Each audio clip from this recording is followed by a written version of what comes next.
बघितले होते आठवतंय का? पहिला प्रकार क्युबिक बघितला होता, त्याच्यानंतर मोनोक्लिनिक बघितलं, ट्रायक्लिनिक बघितलं, रोम्बोहेड्रल बघितलं, ऑर्थोगोनल बघितलं, हेक्सागोनल बघितलं. बरोबर आहे? आठवत असतील सगळ्या गोष्टी. ठीक आहे. सो आता आपण काय करणार आहोत, हे मुख्य जे 7 प्रकार आहेत आणि या मुख्य 7 प्रकारातून पुढे गेलेले 14 प्रकार, या सगळ्यांच्या बाबतीत थोडस आज आपण स्टडी करणार आहे. आणि एल्स आपण आणखी बाकी बऱ्याच गोष्टी पुढे सुरू नेणार आहोत. ओके. तर ते आणखी 14 म्हणजे सातत्याने जन्माला आलेले 14 प्रकार आहेत ते फक्त आपण लिहून घ्या. पहिला जो होता तो दॅट वॉज क्युबिक. पहिला जो होता दॅट वॉज क्युबिक. त्या क्युबिक मध्ये 3 प्रकार आहेत बघा. दॅट इज सिंपल, हे आपण ऑलरेडी बघितलेले आहेत. सिंपल, बॉडी सेंटर्ड आणि face centred. Okay. Simple, body centred, face centred. त्याच्यानंतर ऑर्थोगोनल किंवा ऑर्थोरोम्बिक बघूया पहिल्यांदा. ऑर्थोरोम्बिक, त्याच्यामध्ये प्रकार बघा कोणते कोणते येतात. पुन्हा simple, body centred, face centred आणि बेस सेंटर्ड. ओके. प्रत्येकाचे प्रकार लिहितोय आपण, त्यामुळे ते व्यवस्थित लिहून घ्या. टेट्रागोनल, बऱ्याच लाईट एक्सरसाइज आहेत दुसरे. हो हो हो. टेट्रागोनल मध्ये एक सिंपल येतो. Hello sir. हा, सिंपल मध्ये बेस सेंटर्ड काय आहेत नाही? सिंपल मध्ये बेस सेंटर्ड आतापर्यंत तरी फाइंड आउट नाही झालेलं. म्हणजे आता ह्या कशा गोष्टी असतात माहितीये का? These are not theoretical things. Okay. These are experimentally observed things. म्हणजे आपण ह्या ज्या जॉमेट्रीज बघतोय हे एक्सपेरिमेंटली ऑब्झर्व्ड आहेत. त्यामुळे हे नेचर मध्ये एक्झिस्ट होतं आणि मग आपण स्टडी करतोय, ना की आपण स्टडी करून ते तयार केलं. आलं लक्षात? त्याच्यानंतर फोर्थ थिंग, मोनोक्लिनिक. मोनोक्लिनिक याच्यामध्ये you have simple and base centred. Okay. You may refer the diagrams. तुम्हाला टेक्स्टबुक मध्ये काही डायग्राम्स दिलेले आहेत याच्या, त्या रेफर करू शकता आणि तुम्हाला एक्झॅक्टली समजेल किंवा दिसेल एक्झॅक्टली तरी कसं दिसतं बाबा. रोम्बोहेड्रल मध्ये एकच प्रकार आहे, सिंपल.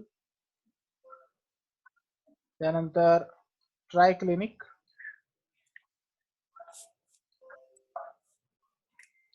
ट्रायक्लिनिक त्याच्यामध्ये सुद्धा सिंपल. आणि लास्ट हेक्सागोनल, त्याच्यामध्ये सुद्धा सिंपल. ओके.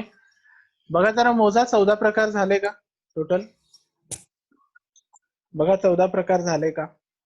आणि 14 प्रकार झाले असतील तर मग आपण पुढे जाऊया. झाले का?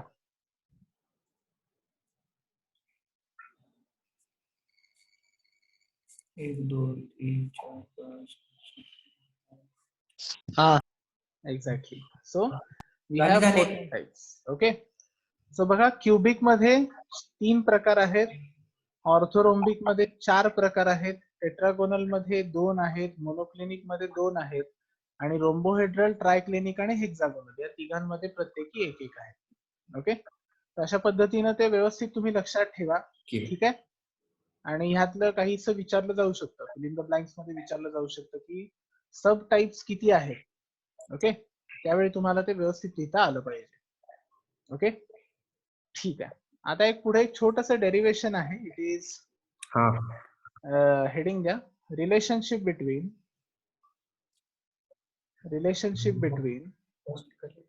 मोलर मास, त्याच्यानंतर density and unit cell edge length. आता युनिट सेल एज लेंथ हे काय आहे सांगतो. कसं आहे बघा, युनिट सेल जो आहे त्याची जी साईड आहे, ओके, ज्या ज्या आपण साईड्स बघितल्या, फेसेसना कव्हर करणाऱ्या साईड्स, त्यांना आपण म्हणतो एजेस. काय म्हणतो? एजेस. लक्षात ठेवा. आणि त्या एजेसची लेंथ म्हणजेच युनिट सेलची एज लेंथ म्हणतात. लक्षात ठेवा. ओके. फर्स्ट ऑफ ऑल त्या साईड्सना एजेस म्हणायचं आणि त्यांची लेंथ म्हणजेच एज लेंथ. लक्षात ठेवा. So what we are going to derive? We are going to derive the relationship between molar mass, density आणि unit cell age length. Okay? म्हणजे या तीन डिफरंट क्वांटिटीज आहेत, त्यांच्यामधलं एकच रिलेशन आपल्याला काय करायचं आहे, we have to derive. Okay. आता काय करूया, याच्यामध्ये काही आपल्याला कन्सिडरेशन्स किंवा नोटेशन्स घ्यायला लागतील. त्याच्यामध्ये लिहा कन्सिडर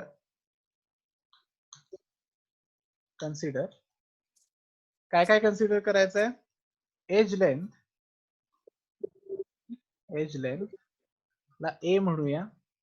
त्याच्यानंतर let us say mass is m. Okay, I am not talking about molar mass yet, I am simply taking mass. Okay, त्यानंतर number of particles, okay, number of particles n घेऊया. Volume, कारण आपण density काढणार आहोत त्यामुळे v घेऊया. Okay, आणखी काही लागेल का आपल्याला? लागलं तर बघता येईल. ठीक आहे. सो इतक्या गोष्टींचे तरी नोटेशन्स आपल्याकडे पाहिजे. ओके, लक्षात आलेत हे नोटेशन्स सगळे? हा.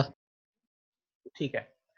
आता बघा, आपण let us say mass of each constituent particle असं म्हणूया, म्हणजे तुम्हाला ते क्लिअर होईल. हा,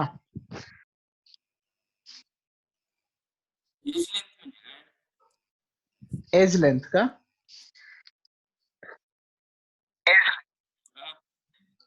हे बघा, तुम्हाला ड्रॉ करून दाखवतो.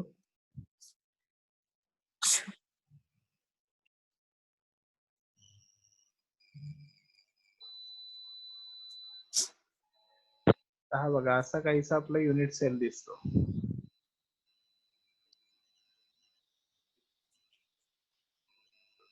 Okay, so this is our unit cell. ठीक आहे. तर ही जी लेंथ आहे ना, हे बघा, ही दिस वन किंवा दिस वन, या सगळ्या एज लेंथ आहेत. Okay, these are edges. लक्षात ठेवा. आता लक्षात आलंय? हा. Okay, fine. So that is edge length. लक्षात ठेवा. ठीक आहे.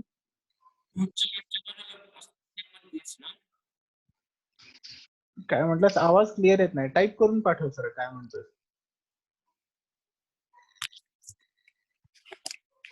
टिल देन पुढे जाऊया. आता हे बघा, प्रत्येक कॉन्स्टिट्युएंटचा मास m आहे.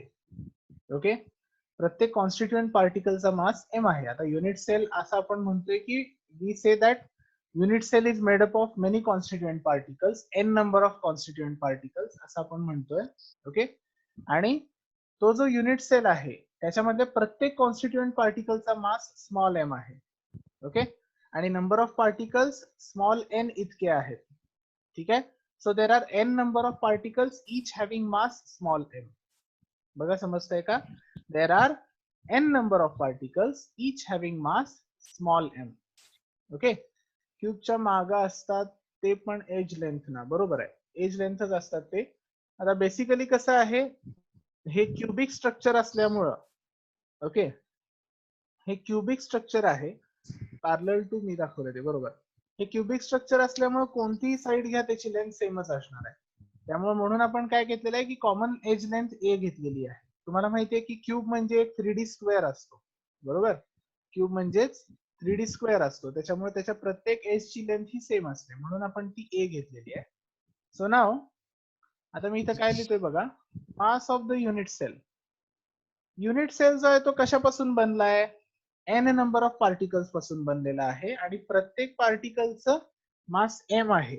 म्हणजे त्या युनिट सेलचं पूर्ण मास किती होणार? m इंटू n, बरोबर आहे. त्या युनिट सेलचा मास किती होणार m इंटू n. ही स्टेप समजली आहे का? जरा मला थंब दाखवा समजलं असेल तर. ही स्टेप समजली आहे का? Okay, very good. ठीक आहे. आता हे लिहून घ्या आधी. The mass of unit cell is equal to m into n. ठीक आहे. आता नेक्स्ट डेन्सिटी आपल्याला काढायची आहे. The density of the unit cell using the above data is the data म्हणण्यापेक्षा using the above information is. आता इथं तुम्हाला रो काढायचा आहे. ठीक आहे, मी इथं रो लिहितोय पण तुम्हाला रो काढायचा आहे. ओके, रो कसा काढतात माहिती आहे ना? Do you know how to draw rho? Okay, मराठीतला 9 लक्षात घ्या. ठीक आहे, रो इज इक्वल टू, आता डेन्सिटी म्हणजे तुम्हाला माहिती आहे mass upon volume. Density is equal to mass upon volume. बरोबर आहे. Density is equal to mass upon volume. Exactly like that only. थोडस फक्त काय करायचं, तो जे वाटतोय थोडासा तो बरोबर 9 सारखा काढायचा, मराठी 9 सारखा, सेम टू सेम. ओके, या एक्झॅक्टली लाईक दॅट. बरोबर. आपण लहानपणी ड्रॉइंगच्या बुक मध्ये लहान मुलांच्या हातातले फुगे काढायचो ना, तशातला प्रकार आहे. Okay, so mass upon volume. Therefore rho is equal to, आता मास किती घेतला आपण? m इंटू n घेतलं. मास किती घेतलं? m इंटू n घेतलं. लक्षात येते का? बघा, मास काय घेतलं होतं? m इंटू n घेतलं होतं, mass of the unit cell. आणि व्हॉल्यूम पहिल्यांदा v लिहितो, m into n upon v. आणि म्हणजेच m into n divided by, आता क्यूब आहे, बरोबर आहे, इट इज अ क्यूब. आणि क्यूबचा व्हॉल्यूम काय असतो? साइडचा क्यूब, म्हणून a cube. Okay, so m upon n, sorry m into n upon a cube, हे झालं density. Okay, rho is equal to m into n upon a cube. लक्षात ठेवा, m into n upon a cube. ठीक आहे, इथपर्यंत आलायत का सगळे? इथपर्यंत आलायत का? ओके, इकडं ऋषी अथर्व आलाय का इथपर्यंत?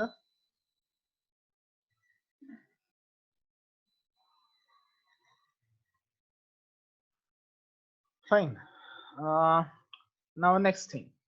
आता एक गोष्ट सांगतो, लक्षात ठेवा, आणि हे केमिस्ट्रीसाठी डोक्यात फिटच बसवायचं.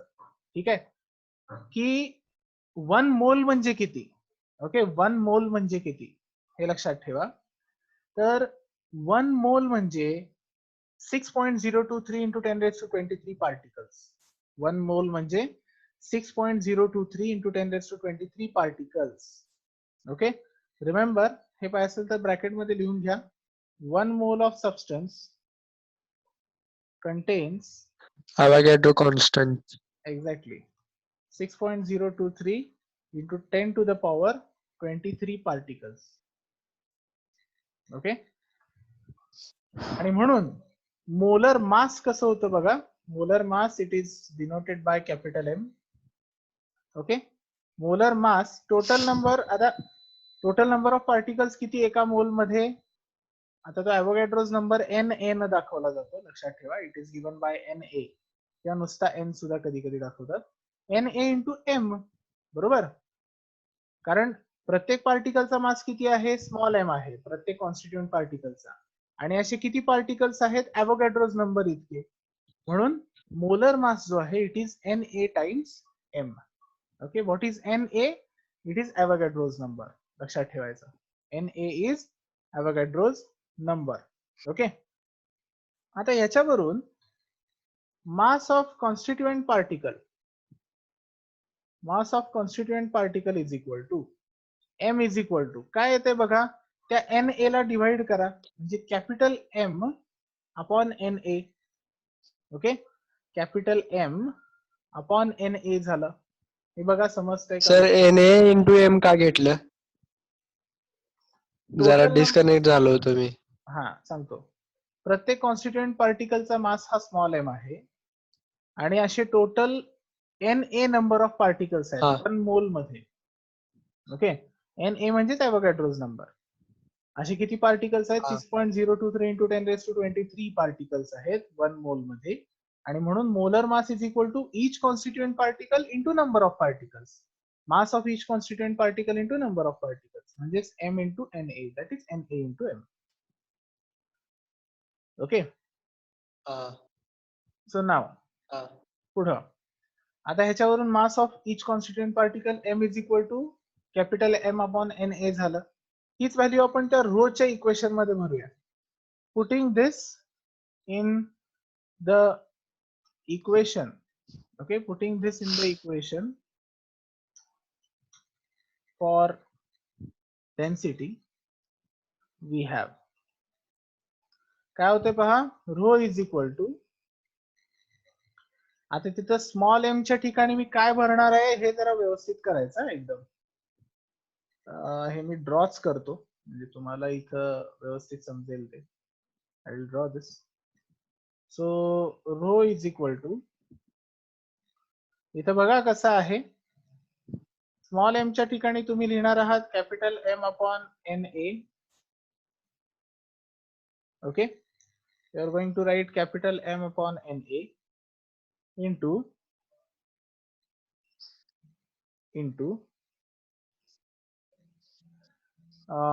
small n आहे असा whole divided by, थोडंसं अवघडच जातंय लिहिणं, whole divided by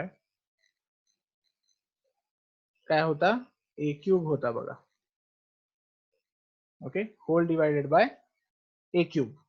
ठीक आहे. आणि आता हा जो Na असेल हा नेक्स्ट स्टेपला खाली हा. आणायचा. तो नेक्स्ट स्टेपला खाली आणायचा म्हणजे स्टेप कशी होती, rho is equal to capital M into small m divided by Na into a cube. So this is the required formula for density. Okay, this is the required formula for density. लक्षात ठेवा. ठीक आहे. So we have many more examples over this also. ह्याच्यावरचे examples अनेक आहेत हे आपण solve करू शकतो. हे काय काय देतं, it gives the relationship between molar mass, density and the unit cell edge length. Okay, so this is important. याला स्टार करून ठेवा आणि ह्याच्यावरचे प्रॉब्लेम्स पण सोडवू शकता. इथे एक प्रॉब्लेम मी तुम्हाला देतोय, हे लिहून झालंय का सगळ्यांचं? लिहून झालंय का बघा, झालं असेल तर थांब दाखवा म्हणजे पुढे जाऊया.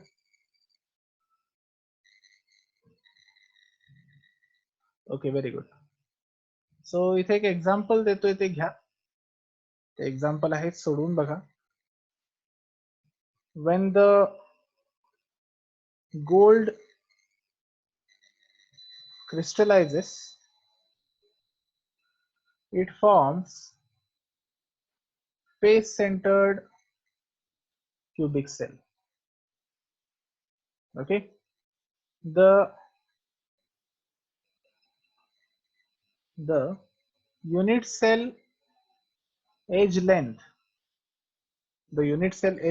is 408 picometers. ओके, पिकोमीटर्स आता माहिती पाहिजे, ऑलरेडी एकदा आपण डिस्कस केलेला आहे. नसेल माहिती तर एकदा युट्यूब वरचा आपला युनिट्स अँड मेजरमेंट्सचा व्हिडिओ बघून घ्या. Calculate the density of gold, molar mass of gold is 197 ग्राम पर मोल. ओके, हा प्रॉब्लेम आहे, हा सोडवून बघा. याचे सगळे जे काय पिकोमीटर मध्ये असेल किंवा ग्राम पर मोल असेल त्याला तुम्हाला सगळ्याला SI युनिट्स मध्ये पहिल्यांदा कन्वर्ट करून घ्यायला लागेल. Okay, to calculate the density. ठीक आहे, डेन्सिटी तुम्हाला जर metre kg per metre cube मध्ये पाहिजे असेल तर you have to calculate किंवा you have to convert all these quantities into SI units. ठीक आहे, मग पिकोमीटर म्हणजे किती, त्याच्यानंतर ग्राम पर मोल ला किलोग्राम पर मोल करायला पाहिजे. ओके, या सगळ्या गोष्टी करून तुम्ही करू शकाल असं मला वाटतंय. Okay, so calculate everything and see what happens. Avogadro's तुम्हाला नंबर माहिती आहे, Avogadro's number, you know it very well. ठीक आहे, फाईन. पुढे जाऊया. नेक्स्ट पॉइंट आहे packing of particles in crystal lattice. हे लिहून घेतलाय का प्रॉब्लेम सगळ्यांनी? प्रॉब्लेम लिहून घेतलाय का? हा घेतले. Okay fine. आणखी एक ह्याच्यामध्ये हिंट आहे. तुम्हाला एन कॅल्क्युलेट करत असताना ते एफसीसी स्ट्रक्चर आहे हे लक्षात ठेवायचं आहे. ओके, एन कॅल्क्युलेट करत असताना ते एफसीसी स्ट्रक्चर आहे हे लक्षात ठेवायचं आहे. ओके, सो ती हिंट लिहून घ्या आणि मग ते सॉल्व्ह करा. फाइन, चलो नेक्स्ट आगे जाएंगे. Packing of particles in crystal lattice. Packing of particles in crystal lattice. Okay, आता मी जसं तुम्हाला म्हणालो होतो की काही पॅकिंग्स असतात, काही अरेंजमेंट्स असतात. मी तुम्हाला लास्ट लेक्चर मध्ये काही अरेंजमेंट्स करून दाखवल्या होत्या, बरोबर आहे. काही पार्टिकल्स घेतले होते आणि त्यांना एकमेकावरती ठेवून ते दिसतात कसे हे तुम्हाला दाखवलं होतं. Okay, so in the same way आपण ते पॅकिंग बघणार आहोत आता. कोणकोणत्या टाईपचं पॅकिंग असतं. ओके, आणि मग त्या पॅकिंग मध्ये आपल्याला काय निष्पन्न होतं, म्हणजे नुसतंच आपण ते अरेंजमेंट्स बघायचे आहेत असं नाहीये. त्याच्यातून काहीतरी कन्क्लुजन्स घ्यायचे आहेत. त्याच्यातून व्हॉइड स्पेस म्हणजे काय स्टडी करणार आहोत, व्हॉइड स्पेस कसा असतो हे स्टडी करणार आहोत. Okay, so it is a big study eight.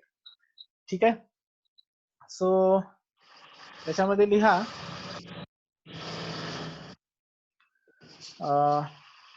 in this part we observe the arrangement of the atoms or molecules in a crystal lattice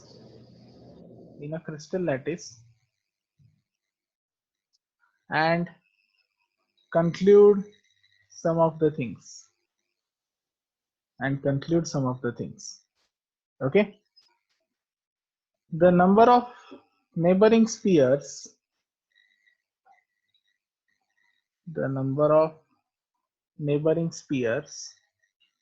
that touch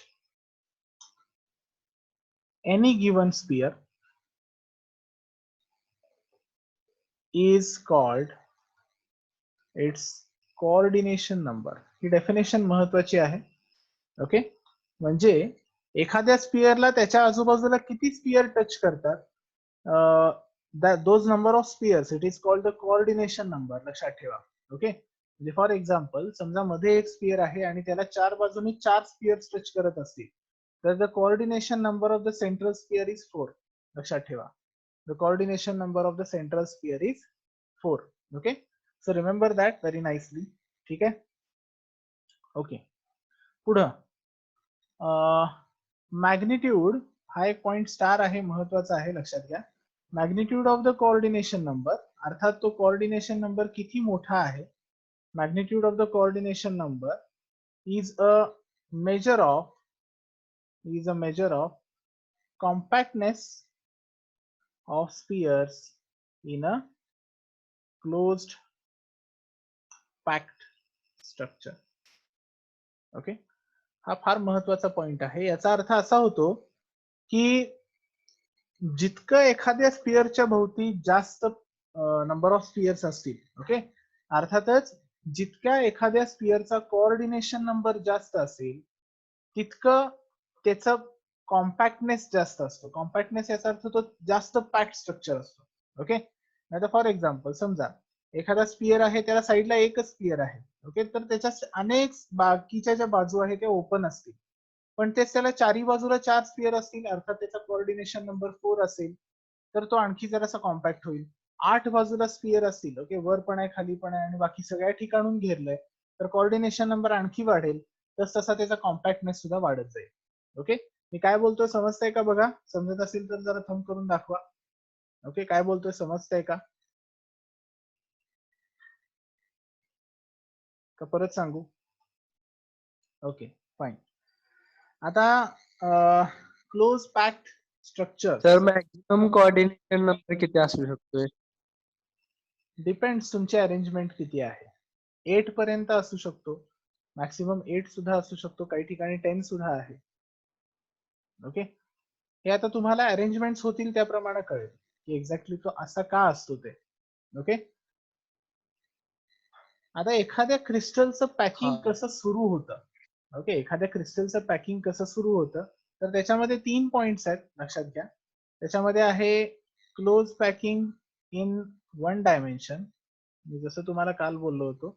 दुसरा आहे क्लोज पॅकिंग इन 2 डायमेन्शन आणि तिसरं close packing in 3 dimension. Okay, so हे तिन्ही पण लिहून घ्या. Close packing in 1 dimension, 2 dimension and 3 dimensions. Okay, त्याच्यामध्ये सुद्धा फर्स्ट जर बघितलं close packing in 1 dimension. Okay, याच्यामध्ये कसं असते, डायग्राम्स फक्त तुम्ही काढून घ्या, बाकी काही करू नका, की जेणेकरून तुम्हाला सहज सोप्या पद्धतीने समजून जाईल. ओके, 1 डायमेन्शन मधलं पॅकिंग म्हणजे काहीचं असं असतं पहा.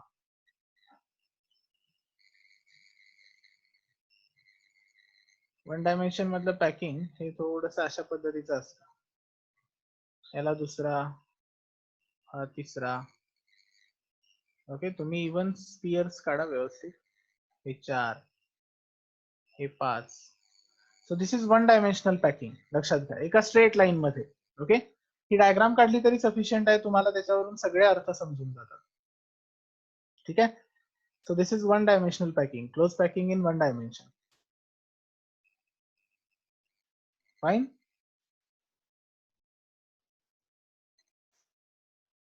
ओके, झालंय का? हा हा सेकंड पॉइंट द्या, close packing in 2 dimension. Close packing in 2 dimension आणि त्याच्यामध्ये, okay just a second, close packing in 2 dimension द्या.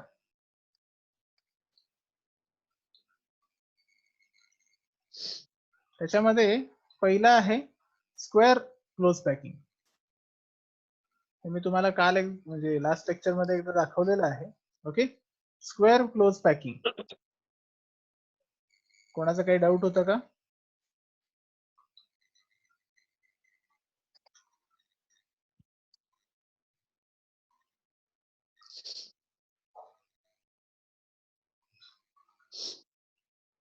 हे लिहून घ्या. नाही. काय झालं? Any doubt? डाऊट नाही. ओके, हिअर हे लिहून घ्या, मी सांगतोय तसं, आणि मग सांगतो तुम्हाला काय आहे ते. Here the coordination number is 4 for every sphere.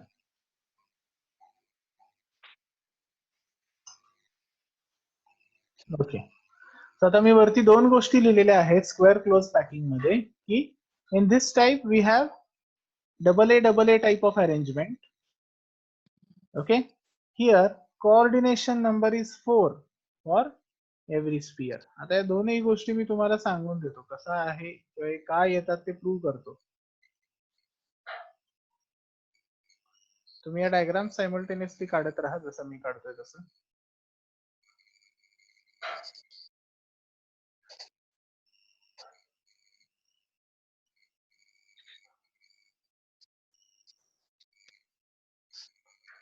अशा आपल्याला 4 लेयर्स करायचे बघा. Okay, we have to take 4 layers.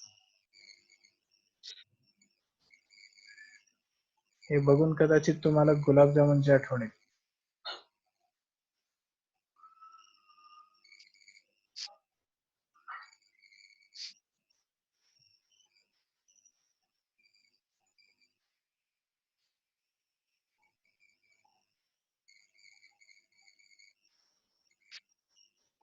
Okay, so अशा पद्धतीने 4 लेयर्स करून घ्या, म्हणजे पहिलं स्टेटमेंट प्रूव्ह होतंय आणि दुसरं पण यातच होतंय. Okay, so these are the 4 layers. ठीक आहे, आता फर्स्ट थिंग याला स्क्वेअर पॅकिंग का म्हटलेलं आहे? Okay, just a second, we have a doubt. हो, आता काय पर्याय नाहीये.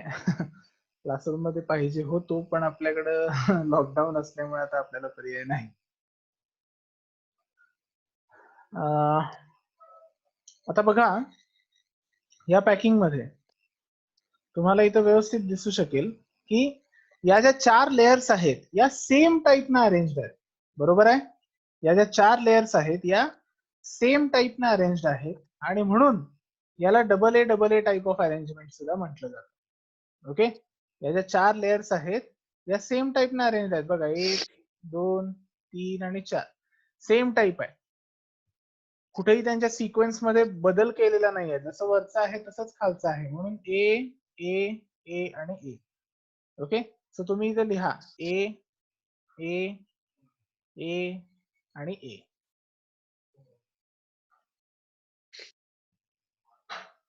हा, असाच प्रकार. बरोबर आहे. Okay, so this is a type of arrangement or double A type of arrangement.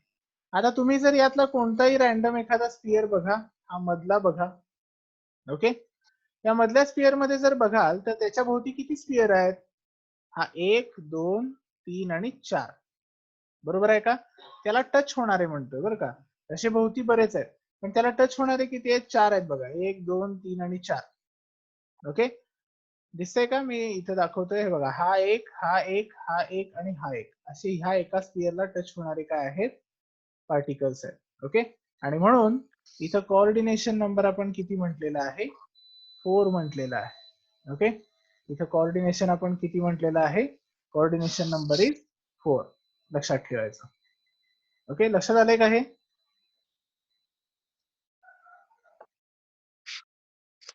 हा. ओके, त्याच्यानंतर आता दुसरा प्रकार, त्याच्यामध्ये लिहा hexagonal close packing. Second type आहे hexagonal close packing. Hexagonal close packing याच्यामध्ये अरेंजमेंट कशी असते? लिहा, in this type we have ABAB type of arrangements. ABAB type of arrangements. Okay, here the coordination number is 6 for every particle. Okay, is 6 for every particle.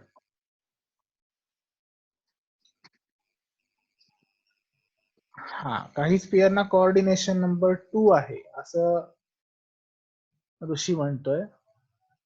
आपण कोपऱ्यातले Spears धरायचे नाहीत, हे लक्षात घ्या. ओके, आपण मधला स्पियर पकडतो. ओके, सरफेस वरचे स्पियर्स कधी पकडायचे नाहीत, मधला स्पियर पकडायचा. कोऑर्डिनेशन नंबर हा नेहमी मॅक्सिमम घ्यायचा असतो, मिनिमम कधी घ्यायचा नसतो, हे एक लक्षात ठेवायचं. Okay, coordination number should always be taken maximum. ठीक आहे?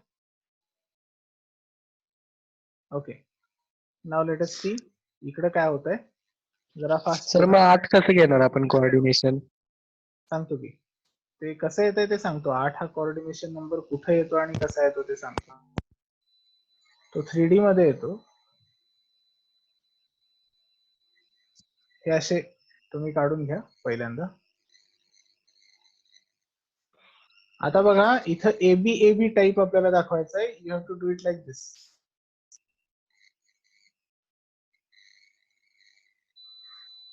थोडं व्यवस्थित 3D गॉगल आणायला पाहिजेत केमिस्ट्रीसाठी. काय ते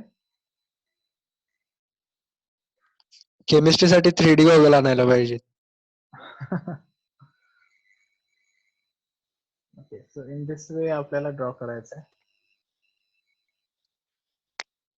आहे असं. त्यानंतर परत तिसरी arrangement पहिल्यासारखी.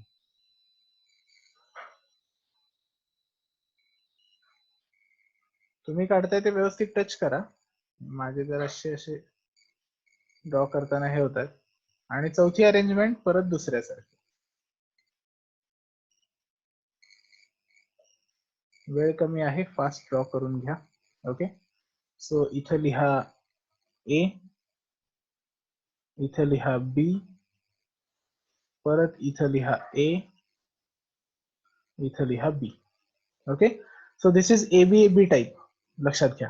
Okay, this is AB type. ठीक आहे, हे लक्षात आलंय का बघा, व्यवस्थित लक्षात आलंय का बघा. हा. Okay, fine. So this is called as hexagonal close packing, कारण ह्याच्यामध्ये जे व्हाईट स्पेसेस तयार होतात दोज आर हेक्सागोनल. जे व्हाईट स्पेसेस, काय झालं? Hello. Okay, let it be. We have less time. Screenshot काढून घ्या.